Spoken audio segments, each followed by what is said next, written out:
I looked it up before we went on. That is Scott Moser saying, "Don't look at his wee-wee," covering her eyes. He's listed at IMDb as concerned father. Oh, and even better is just seeing the oh crap look in Dante's face when he realizes that. Yeah. So yes, there you go. There's our Scott Moser cameo of the movie. Nice. He's moved up in the world from the last movie. Yeah. So, one more thing here with the Transformers Randal and Elias conversation. So, Elias, in a typical Elias fashion, goes and says that according to his pastor, because, of course, robots are not that blasphemous, because the machines can turn into other machines. It's not a slight against God. Randall says the Transformers are a slight against God. Oh, yeah, but Elias logic, though. Yeah. Transformers it's so sad. Machines that turn into machines are not a slight against God. What?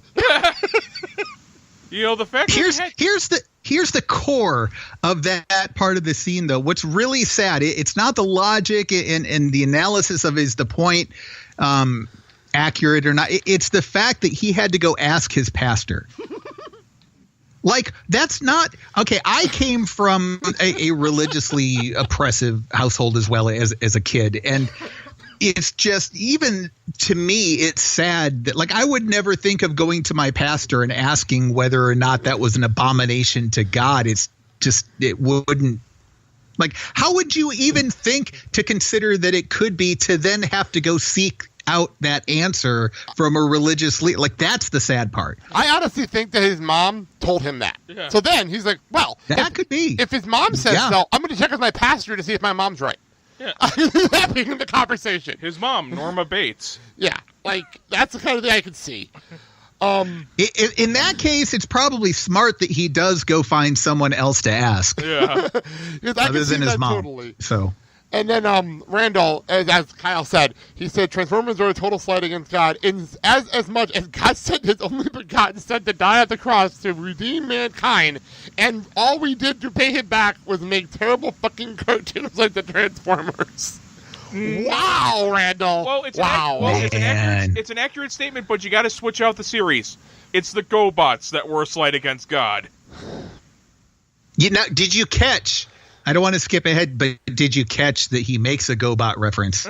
Yes, that is in the next episode. To him later on. That's in our next episode, Yeah. I know. But by the way, I just want to make a note that during all this, because I just forgot to note this, is that Elias is being hit in the face with whatever Randall is flicking at him. I think those are peanuts. Yeah, the entire time the conversation is going on. Oh, I thought it was like a little I wasn't sure what it was. little spitwads or something. He's just It looked like crumbs. I didn't know what he was shooting at him.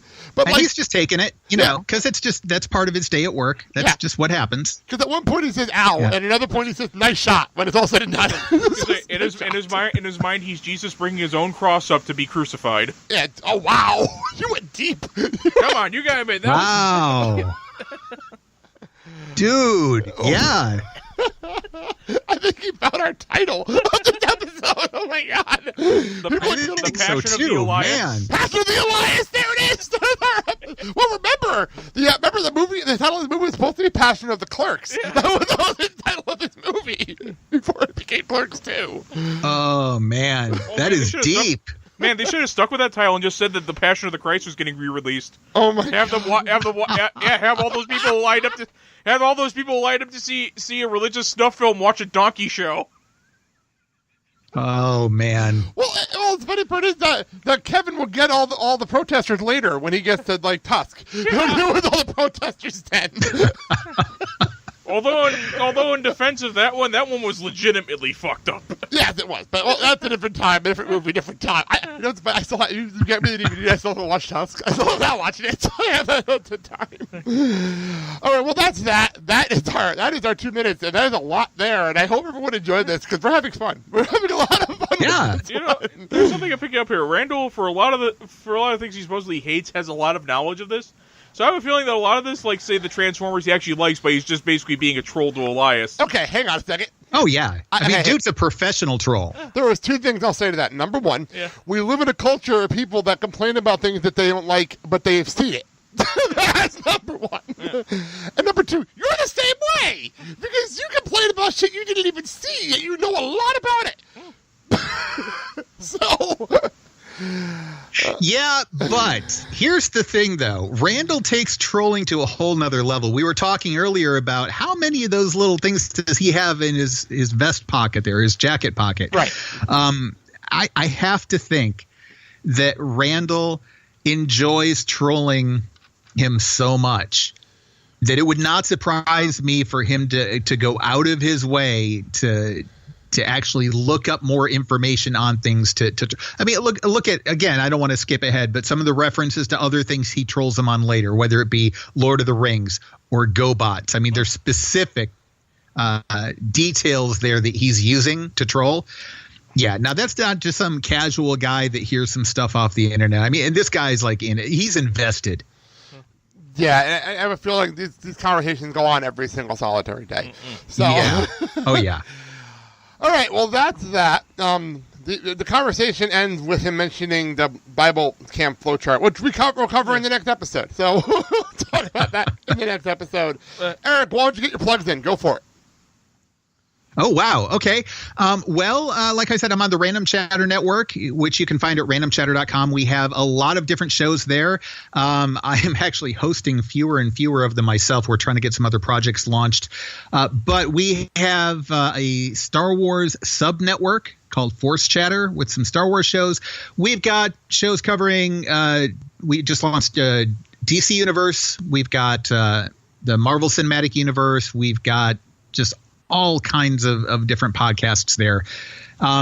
So you can check us out there. You can follow us on Twitter at Random Chatter. You can find me on Twitter. I'm not that active, but I'm trying to get back into it again. At Erik Blythe. That's ErikBlythe. All right, Eric, thank you so much for coming on, and thank you all for listening. You can hear us. We're part of the Filling the Void podcast network, and you can hear us on Apple Podcasts, iHeartRadio, Spotify, and everywhere else you can hear podcasts. Leave us a rating and review, and we'll read them on the air later on in the run. And please be nice. We don't want to be told we laugh too much again. You can hear me every Friday on the Blake and Sal Show, and every other Friday on No Days But Today, a retrospective with my wonderful wife, Mandy. We're here every Monday, Wednesday, and Friday. Thank you so much for listening to the show. Thank you again, Eric, for coming on the show. This was a lot of fun. Oh, thank you. And I'm Blake. I'm Kyle. Have a good day, everybody. At least I spelled cock right this time. Snorting, smoking weed, doing coke, drinking beers, rolling fatties, smoking blunts. Who smokes the blunts? We smoke the blunts, rolling blunts and smoking.